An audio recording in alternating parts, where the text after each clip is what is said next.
Hello friends, CKD stock market news channel में आप सभी का स्वागत करता हूं और आज मैं आपके सामने क्वांट एएमसी के मिड कैप कैटेगरी के म्यूचुअल फंड की बात करूंगा। अगर मैं पास्ट में बात करूं, 1-2 महीने पहले बहुत ज़्यादा क्वांट एएमसी क्रिटिसाइज़ की गई, पर सभी क्रिटिसाइज़ होने के बावजूद भी क्वांट ने इस चीज़ को नकारते हुए रिटर्न जारी रखा है और रिटर्न बम्पर तरीके से ये एएमसी प्रोवाइड करके अपने इन्वेस्टर को दे रही है, वो किसी भी कैटेगरी में क्यों ना हो। नेट एसेट वैल्यू की बात करेंगे 276 रुपये का है। एक साल में बात करेंगे तो 61% का CAGR, मैक्सिमम 20% का, 5 साल में 39% का, 3 साल में देखिए 33% का CAGR इन्होंने बना के दिया है। देखिए किसी भी न्यूज़ के चलते अगर किसी एएमसी से लोगों का भरोसा उठता है और वो एएमसी अगर अच्छा काम करती है तो इसका मतलब ये भी एक मौका होता है कि इन्वेस्टर पैसे को ज़्यादा से ज़्यादा डिप्लॉय करने की चेष्टा करे, वहाँ लमसम करने की कोशिश करे। अगर ऐसा करता है तो लॉन्ग टर्म में अगर सब कुछ ठीक रहा तो अच्छा रिटर्न मिल सकता है, और वहीं अगर सब कुछ ख़राब हो गया, इसके विपरीत पड़ गया, तो रिटर्न आपका डूब भी सकता है। अल्टीमेटली शेयर मार्केट के अंदर इसी वजह से बोलते हैं कि रिस्क बहुत ज़्यादा इन्वॉल्व रहता है। वैल्यू रिसर्च ने इस म्यूचुअल फंड को 5 आउट ऑफ 5 रेट किया है। मिड कैप कैटेगरी में ये टॉप पर बना हुआ है। संजीव शर्मा, वासव सहगल, अंकित पांडे साहब आपके पैसे को मैनेज करके चल रहे हैं। वहीं अगर मैं इसके एब्सोल्यूट रिटर्न की बात करूंगा तो 3 महीने में 9% का, 6 महीने में 25%, 1 साल में 61%, 3 साल में 139%, 5 साल में 4 गुना, 10 साल में 6 गुना पैसे को इन्होंने कर दिया। रिस्क, हर बार बोलता हूँ कि यही सारी चीज़ें होती हैं जो एक रिस्क इन्वॉल्व रहता है शेयर मार्केट के अंदर आपका हमेशा। क्वांट मिड कैप कैटेगरी की बात करेंगे तो 8,747 करोड़ का इसका असेट साइज है, जो कि मैं मानता हूं बहुत ही डिसेंट है। 0.62% का एक्सपेंस रेशियो है, 1.75% का कैश होल्ड करके चल रहे हैं। निफ्टी मिड कैप 150 TRI को ये बेंचमार्क की तरह फॉलो करते हैं। अगर आपने मेरे 2-3 दिन पहले के वीडियो यानी कि लास्ट थर्सडे की इवनिंग यानी कि फ्राइडे वाला जो आपने 3:45 पे वीडियो देखा होगा, मैंने उस समय बोला था कि मार्केट में अब मोमेंटम शिफ्ट हो सकता है। वैसे ही मोमेंटम शिफ्ट हुआ और फाइनली अब निफ्टी 25,000 के इंडेक्स को तोड़ने को तैयार है। 25,000 का जो एक इंडेक्स है उसको ब्रेक करने के लिए बिल्कुल रेडी है। अगर ऐसा होता है तो निफ्टी के अंदर और भी ज़्यादा तेज़ी आगे देखने को बनेगी। जो बजट आया लोग उससे नाखुश हैं, जो रिजल्ट आया इलेक्शन का उससे भी नाखुश हैं। उसके बावजूद भी इंडिया का जो मार्केट है वो बहुत ज़्यादा मोमेंटम शिफ्ट ऊपर की तरफ ही है, यानी कि बुल रन में है। बजट से लोग नाखुश हैं, इसका सिंपल सा मतलब है कि गवर्नमेंट के पास रेवेन्यू और ज़्यादा इकट्ठा होने वाला है। और जब गवर्नमेंट भारत देश के अंदर इंफ्रास्ट्रक्चर पे हो, टेक्नोलॉजी पे हो, सर्विस सेक्टर पे हो, डिफरेंट कैटेगरीज के सेक्टर पर जब खर्चा करेगी, उससे अल्टीमेटली इकोनॉमी को ही फ़ायदा होगा। जब इकोनॉमी को फ़ायदा होगा तो उसके अंदर जो कंपनी काम कर रही हैं उनको अल्टीमेटली फ़ायदा होने ही वाला है। तो ये लॉन्ग टर्म के लिए आप सोचिए, शॉर्ट टर्म में मत सोचिएगा। 3 महीने के अंदर निकलने की कोशिश करोगे तो 0.50% का एग्जिट लोड भी लगेगा। वहीं सरकार ने जो बहुत सारे डेवलपमेंट किए, न्यू टैक्स रिजीम को लेकर के हो, ओल्ड टैक्स रिजीम को लेकर के हो, इससे बहुत ज़्यादा इन्वेस्टर को फ़ायदा मिल रहा है। जहां ओल्ड टैक्स रिजीम के अंदर लोगों को फ़ायदा मिलता है, लोग ओल्ड टैक्स रिजीम को ऑप्ट कर रहे हैं। जहां पर न्यू रिजीम के अंदर फ़ायदा मिल रहा है वहां पर लोग न्यू रिजीम ऑप्ट कर रहे हैं। एटलीस्ट इस सरकार ने क्या किया, अल्टीमेटली रास्ता खोल दिए बहुत सारे, जो एक मान लो या तो वो लूप होल है या रास्ते हैं जिसको पसंद आए। बहुत सारे लोग इसको बेनिफिट उठा रहे हैं। सरकार को अल्टीमेटली इसका बोझ झेलना पड़ रहा है, पर कोई बात नहीं, गवर्नमेंट काम कर रही है। फिजिकल डेफिसिट भी हमारा 4.9 के अंदर बना हुआ है, जो कि बहुत अच्छी चीज़ है।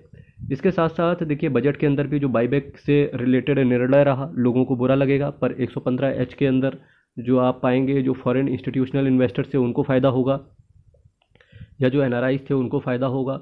इसके साथ साथ वहीं जो लॉन्ग टर्म कैपिटल गेन वो 12.5% कर दिया गया 20 से, तो बहुत सारे लोगों को घाटा होगा इससे, पर बहुत सारे लोगों को फ़ायदा भी होगा। क्योंकि अब सोचिए, अगर किसी ने रिसेंटली प्रॉपर्टी खरीदी है, अगर वो जब सेल करने जाएगा तो उसको फ़ायदा होगा। जो लोग 2000 से भी पहले 1947 1945 में जिसकी प्रॉपर्टी पड़ी हुई है वो अब सेल करने जाएंगे तो उन्हें नुकसान होगा। तो अल्टीमेटली आप ये मान के चलिए बहुत सारे लोगों को फ़ायदा होगा, बहुत बहुत कम ही लोगों को घाटा होने वाला है जो ये बजट है।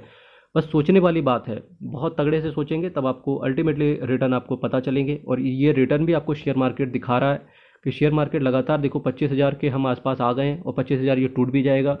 तो सोच के देखिएगा, आपको अपने पैसे के हिसाब से चलना है, आपको अपने रिटर्न के हिसाब से चलना है, आपको अपना पैसा बनाना है कि गवर्नमेंट को क्रिटिसाइज़ करना है। क्रिटिसाइज़ करने से आपको एक आपकी झोली में एक भी धेला नहीं आएगा, ना ही रिटर्न बनेगा।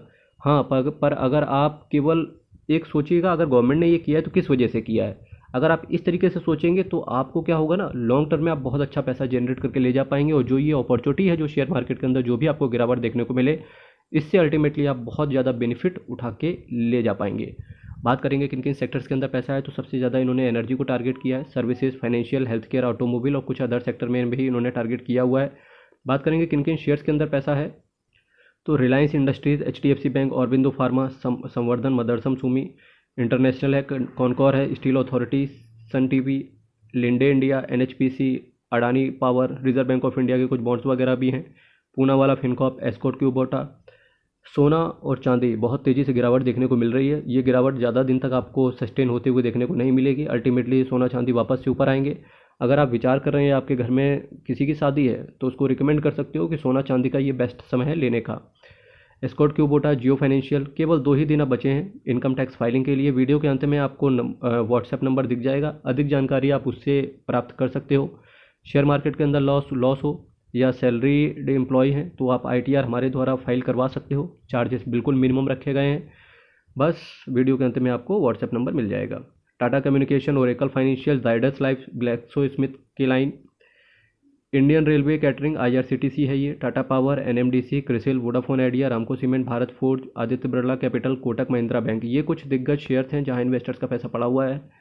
अब लोग कहेंगे नहीं यार इतना ज़्यादा पैसा लगाने वाला नहीं हूँ क्वांट मिड कैप में, कुछ ऑल्टरनेट इसके दो। तो चलिए आपको कुछ ऑल्टरनेट बता देते हैं।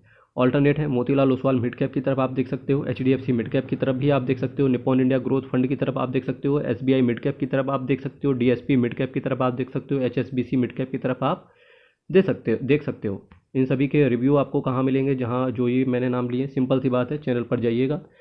मल्टीबैगर म्यूचुअल फंड्स के नाम से एक प्लेलिस्ट पड़ी हुई है, उस प्लेलिस्ट को स्क्रॉल कीजिएगा, हर म्यूचुअल फंड का रिव्यू मिल जाएगा। अगर नहीं मिला है कमेंट रखिएगा। हर महीने में हर म्यूचुअल फंड का बार बार रिव्यू करता हूं ताकि लोग अवेयर रहें कि म्यूचुअल फंड के अंदर चल क्या रहा है। बस चैनल को सब्सक्राइब कीजिएगा। क्वांट AMC की बात करेंगे तो 90,625 करोड़ का इसका असेट अंडर मैनेजमेंट है और टोटल ये 83 स्कीम को मैनेज करके चल रहे हैं। मेरे भाई चैनल को सब्सक्राइब कीजिएगा, वीडियो को लाइक कीजिएगा। हर हर महादेव, अयप्पा शरणम हरी शरणम। इनकम टैक्स को 31 तारीख के पहले फाइल करना बिल्कुल ना भूलें। ये भी कहना चाहूँगा डेट एक्सटेंड नहीं होगी, इसके बाद आपको आपके ऊपर 1,000 और 5,000 रुपये दोनों की पेनाल्टी और लाइबिलिटी आएगी अगर आप 31 तारीख के बाद ITR को फाइल करवाएंगे। सोच समझ के ITR को फाइल कराएं, अच्छे टैक्स कंसल्टेंट से बात करें। चैनल को सब्सक्राइब कीजिएगा, वीडियो को लाइक कीजिएगा। बहुत बहुत धन्यवाद।